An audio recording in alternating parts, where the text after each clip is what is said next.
नमस्कार, मैं हूं अंकुर और आप देख रहे हैं सत्यहिंदी.com। सत्य हिंदी का एंड्रॉइड ऐप डाउनलोड करने के लिए डिस्क्रिप्शन में जाइए, वहां पे एक लिंक दिया गया है, वहां से आप डाउनलोड कर सकते हैं। अब एक नजर डाल लेते हैं अब तक की खबरों पर। किसान आंदोलन के 100 दिन पूरे होने के बाद कांग्रेस के पूर्व अध्यक्ष राहुल गांधी ने ट्वीट कर मोदी सरकार को निशाने पर लिया है। राहुल ने कहा है कि देश की सीमा पर जिनके बेटे जान बिछाते हैं उनके लिए दिल्ली सीमा पर कीलें बिछाई गई हैं। राहुल ने कहा कि अन्नदाता मांगे अधिकार, सरकार करे अत्याचार। वहीं आज किसानों ने भी काला दिवस मनाया है और हाईवे को जाम किया था। किसान आंदोलन के 100 दिन पूरे होने पर संयुक्त किसान मोर्चा के वरिष्ठ नेता दर्शनपाल सिंह ने अपना रुख नरम किया है। द हिंदू से बातचीत में उन्होंने कहा कि आंदोलन को सभी मामलों में कठोर रवैया नहीं अपनाना चाहिए, बातचीत के लिए एक स्पेस होना चाहिए। 100 दिन के आंदोलन से मिली सीख को लेकर किसान नेता ने कहा कि हमारे पास वास्तविक उम्मीदों पर और अधिक स्पष्टता होनी चाहिए थी। दर्शनपाल ने कहा कि मेरे विचार से हमको सभी मुद्दों पर कठोर रवैया नहीं अपनाना चाहिए। जैसे एमएसपी की बात करें तो इसको लेकर आंदोलन में विस्तृत चर्चा नहीं की गई है, जिससे किसान नेतृत्व और सभी लोगों को पता चले कि हम क्या मांग कर रहे हैं और हमको कितना मिल सकता है। आयकर विभाग के छापे को लेकर अभिनेत्री तापसी पन्नू ने ट्वीट कर चुप्पी तोड़ी है। तापसी ने ट्वीट कर कहा है कि 3 खास चीजों के लिए 3 दिन की गहन खोजबीन की गई। पहली, उस कथित बंगले की चाबी जो मैंने पेरिस में खरीदा हुआ है क्योंकि गर्मी की छुट्टियां आने वाली हैं। दूसरी, 5 करोड़ रुपए की वो कथित रसीद जो भविष्य में फ्रेम कराने के लिए रखी थी। तीसरी, 2013 में मेरे घर पर हुई उस छापेमारी की याददाश्त जो हमारी आदरणीय वित्त मंत्री ने बताई है। तापसी ने कहा कि वो अब इतनी सस्ती नहीं है। बता दें, वित्त मंत्री निर्मला सीतारमण ने कहा था कि अनुराग और तापसी पन्नू के यहां 2013 में भी छापेमारी की गई थी, तब सवाल नहीं उठाए थे। तापसी पन्नू के बाद अनुराग कश्यप ने भी आयकर विभाग के छापे के बाद अपनी चुप्पी तोड़ी। अनुराग ने अपनी नई फिल्म के सेट से एक तस्वीर को शेयर किया है जिसमें वो तापसी के साथ नजर आ रहे हैं और दोनों लोग वी यानी विक्ट्री का साइन बनाते हुए दिख रहे हैं। इसके साथ ही उन्होंने कैप्शन में लिखा है, और हम दोबारा रीस्टार्ट कर रहे हैं। हमारे हेटर्स को हमारी तरफ से ढेर सारा प्यार।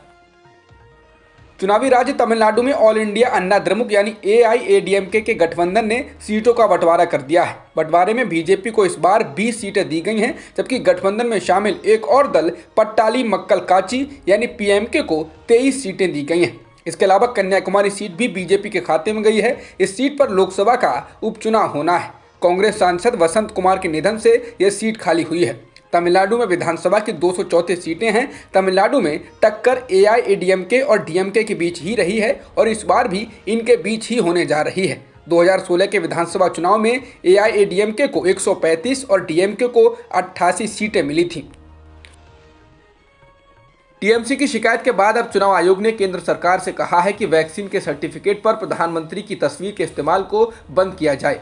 बता दें, टीएमसी ने शिकायत की थी कि कोरोना की वैक्सीन के सर्टिफिकेट में प्रधानमंत्री मोदी की फोटो होना मतदाता को प्रभावित करने की कोशिश है और साथ ही ये आचार संहिता का भी उल्लंघन है। चुनाव आयोग ने स्वास्थ्य मंत्रालय को पत्र लिखकर कहा है कि आचार संहिता लागू होने के दौरान सरकारी माध्यमों के जरिए किसी पार्टी का प्रचार नहीं किया जा सकता है और ये सभी चुनावी राज्यों पर लागू होता है।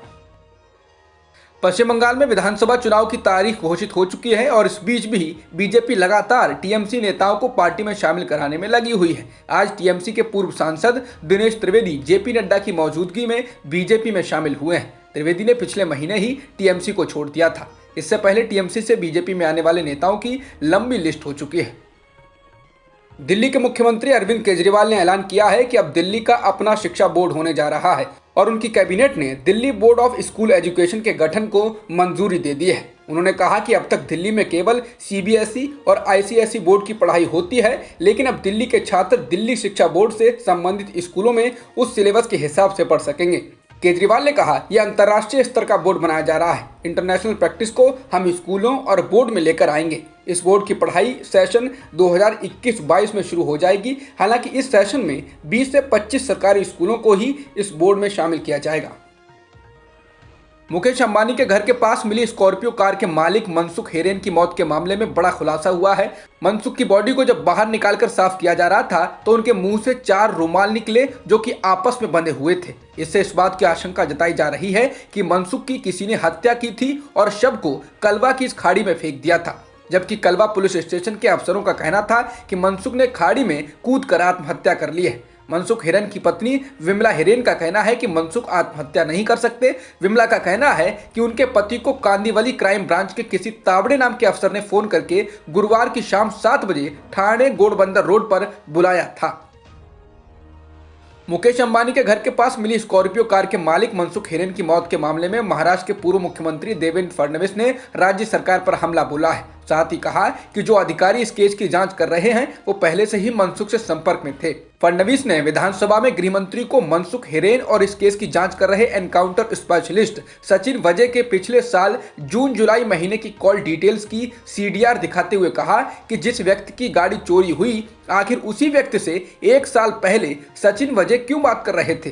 फडणवीस ने यह भी कहा कि सचिन वजय और मनसुख हिरेन की पिछले साल जून से अब तक लगभग 300 बार व्हाट्सएप कॉल के जरिए भी बात हुई है। फडणवीस ने सचिन वजय पर सवाल उठाते हुए कहा कि आखिरकार सरकार किसी न किसी को इस केस में बचा रही है। हालांकि सरकार ने अब सचिन वजय को मुकेश अंबानी केस से हटा दिया है। बीजेपी नेता और भोपाल से सांसद प्रज्ञा सिंह ठाकुर की तबीयत बिगड़ने के बाद उनको एयर एम्बुलेंस से मुंबई ले जाया गया है। प्रज्ञा ठाकुर को सांस लेने में तकलीफ हो रही थी, जिसके बाद उनकी हालत नाजुक बताई जा रही है। बीजेपी सांसद को मुंबई के कोकिलाबेन अस्पताल में दाखिल कराया गया है। विश्व स्वास्थ्य संगठन यानी WHO के प्रमुख ने दुनिया के सभी देशों से आग्रह किया है कि वो कोरोना के खिलाफ जारी जंग में कमी न आने दें। उन्होंने कहा कि वो ये मानते हैं कि लोग प्रतिबंधों का पालन करते करते ऊब चुके हैं, लेकिन ये समझना कि महामारी जा चुकी है एक बड़ी भूल होगी। उन्होंने चेतावनी के साथ कहा कि कोरोना महामारी की तीसरी या चौथी लहर अभी भी आ सकती है और उसके लिए देशों को सतर्क रहना चाहिए।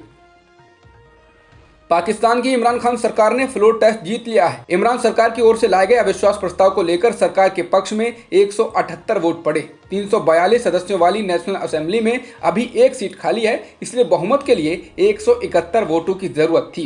जीत के बाद पीटीआई के सांसदों ने इमरान की तारीफ में कसीदे पढ़े। सीनेट के चुनाव में इस्लामाबाद सीट पर मिली हार के बाद से ही परेशान चल रहे पाकिस्तान के प्रधानमंत्री इमरान खान को इस जीत से बड़ी राहत मिली है।